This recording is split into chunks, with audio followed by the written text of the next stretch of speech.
Mga kababayan, nanawagan po si Senador Bato de la Rosa na bantayan at maging vigilante sa napasang budget ngayong taong 2025 dahil kawawa ang taong bayan kung patuloy ang korupsyon sa ating bansa. Panoorin po natin ito hanggang sa huli. So lahat tayo dapat vigilant pagdating sa implementasyon nitong batas na ito na nag-authorize sa paggastos ng pundo ng bayan.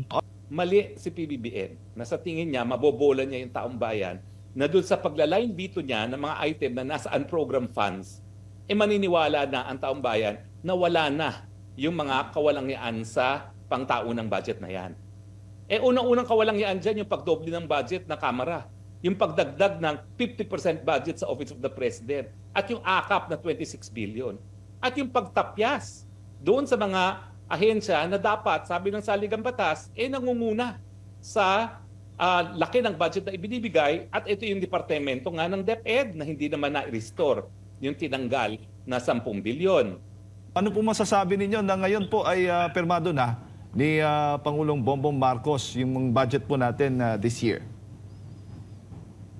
Well, kung yan ay pirmado na, yan ay ganap na batas na, sana ang pagbabantayan natin ngayon, ating mga kababayan, yung implementasyon ng budget na yan.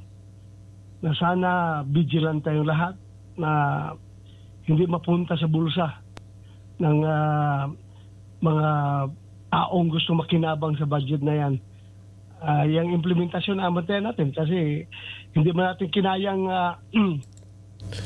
Yan yung taong, kung makikita nyo, mga kababayan, yan yung taong yung nag-i-implement yan. Yan ang pasimuno. Yung crocodile na yan. Mga crocodile yan mga yan.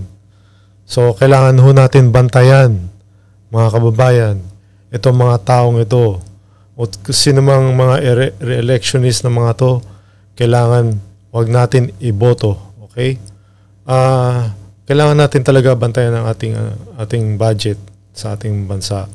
Kung saan ba talaga napupunta sa taong bayan o binubulsa lang nila. Kaya tandaan nyo po mga kababayan, kasi election na itong taon na to, at tatandaan nyo kung sino talaga ang tumutulong sa inyo.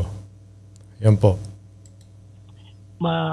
Maiwasto, yung gusto nating maiwasto doon sa pagpanday ng batas na nagbigay ng authority ng budget na yan.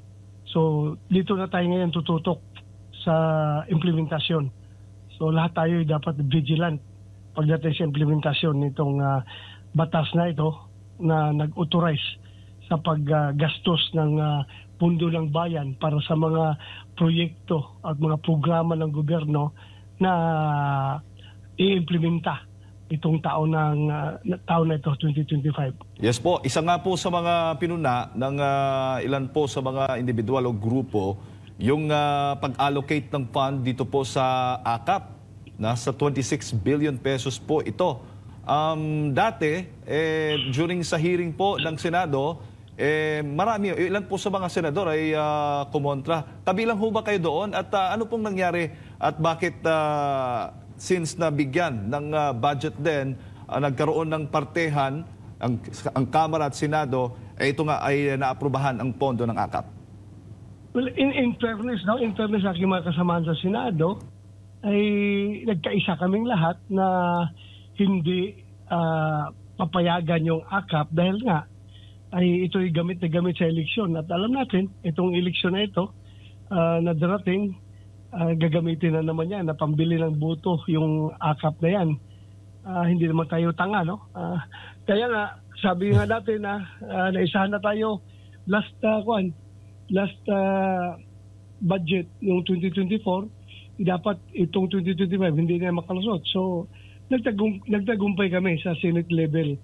Yung paglabas ng Senate version, talagang siniro ng ating chairman ng DSW sa bihawak ng budget ng DSWD na si Senator Amy Marcos na isiro natin yung AKAP. So yun, napag-agrihan yan kasi pumasa sa third reading sa Senado, ibig sabihin, lahat ng senador ay sumang-ayon na hindi punduhan yung AKAP.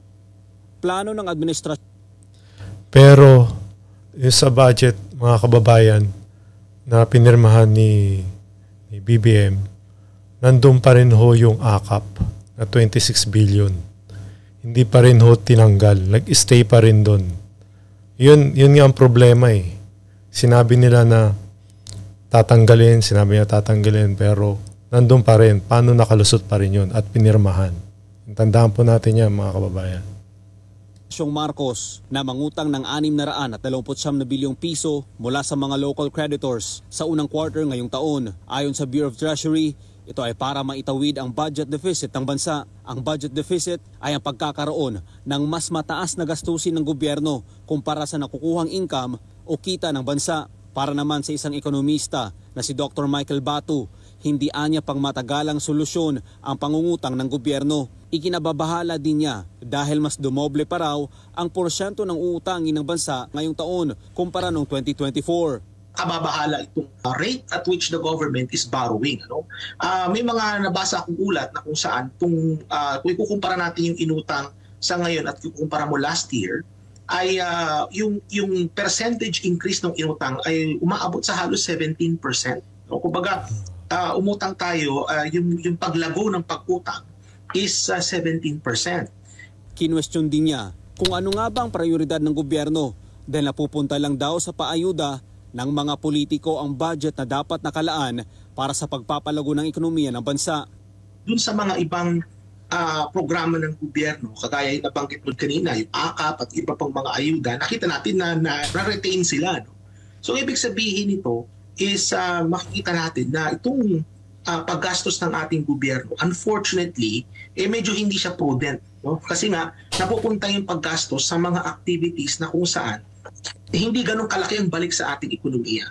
Sabi pa niya, dapat na maging maingat ang gobyerno sa paggamit ng pera dahil ang pangungutang ay hindi libre at dapat na mayroong pang matagalang implikasyon para sa mga Pilipino at sa ating ekonomiya. Yung pangungutang, hindi yan libre. The government has to pay interest for those loans. Hindi yan, kumbaga hindi yan free money. And at the end of the day, ang magbabayad niyan ay ang mga taong bayan. Babayaran niya ng interest at babayaran niya hindi lang ng mga Pilipino sa kasalukuyan, kundi babayaran niya ng mga Pilipino sa hinaharap. Kumbaga umuutang tayo sa mga future generations of Filipinos. Grabe na ho to. 17% yung in-increase nung inutang ngayong taon na to. Ay nako, kawawa talaga ako ang mamayang Pilipino, lalo na yung mga bagong henerasyon kasi sila ho magsasuffer nito. Kawawa talaga. So mga kababayan, ano po ang masasabi nyo dito sa video ito? Mag-comment lang po at mag-like, share at subscribe sa ating YouTube channel. Maraming salamat po. So lahat tayo dapat vigilant pagdating sa